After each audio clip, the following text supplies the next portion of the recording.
இன்றே டவுன்லோட் செய்து உங்கள் ஃபேவரட் ஷோக்களை என்ஜாய் பண்ணுங்க. என்ன விஷயம் ஜானு, சொல்லுமா. அது வந்து நான் தான் வர சொன்ன மாம்.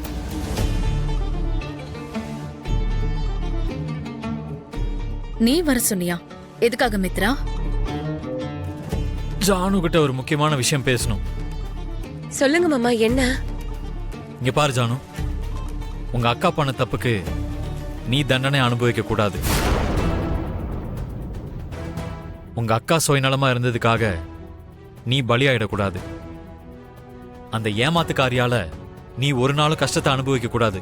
அதனால்தான் நான் ஒரு முடிவுக்கு வந்திருக்கேன்.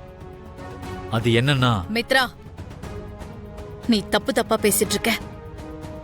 லக்ஷ்மி சுயநலவாதி, ஏமாத்துக்காரின்னு அவளை அவமானப்படுத்தாத.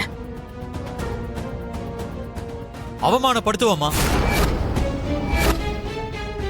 இதை விட கேவலமா இன்னும் அவமானப்படுத்துவேன்.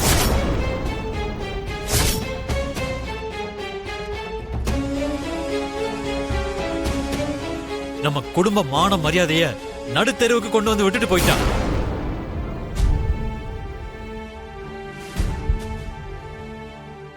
அப்படிப்பட்டவள எவ்வளவு கேவலமா பேசினாலும் எந்த தப்பும் இல்ல மாம். மித்ரா,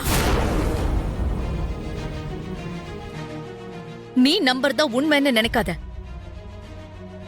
ஏன் சொல்றேன்னா, நம்ம கண்ணுக்கு தெரியாத உண்மைகள் நிறையவே இருக்கு.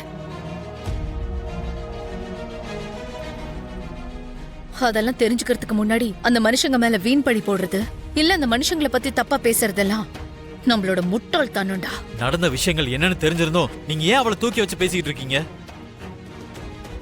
மன்னிக்க முடியாத தப்ப பண்ணதுனால திரும்பி வர முடியாத இடத்துக்கு அவ போயிருக்கா.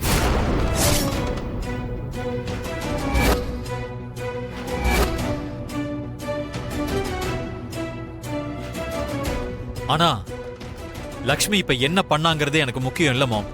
லக்ஷ்மியால ஜானு தண்டனை அனுபவிக்கிறதுல எனக்கு விருப்பம் இல்ல மாம். இங்க பாரு ஜானு, உங்க அக்காவை நான் வெறுக்கிறேங்கிறதுக்காகவும் உன் அக்கா என் வாழ்க்கையை விட்டு முழுசா போயிட்டாங்கிறதுக்காகவும் உன்னையும் தனியா விட முடியாது. உன் வாழ்க்கைக்கான பொறுப்பை இன்னையில இருந்து நான் எடுத்துக்கிறேன். உன்னோட எதிர்காலத்துக்கு நான் ஒரு வழி காட்டுறேன். எதை பத்தி பேசிட்டு இருக்கீங்க மாமா? விவேக்குக்கு என் சித்தி ஆல்ரெடி வேற ஒரு பொண்ணை பார்த்து வச்சிருக்காங்க.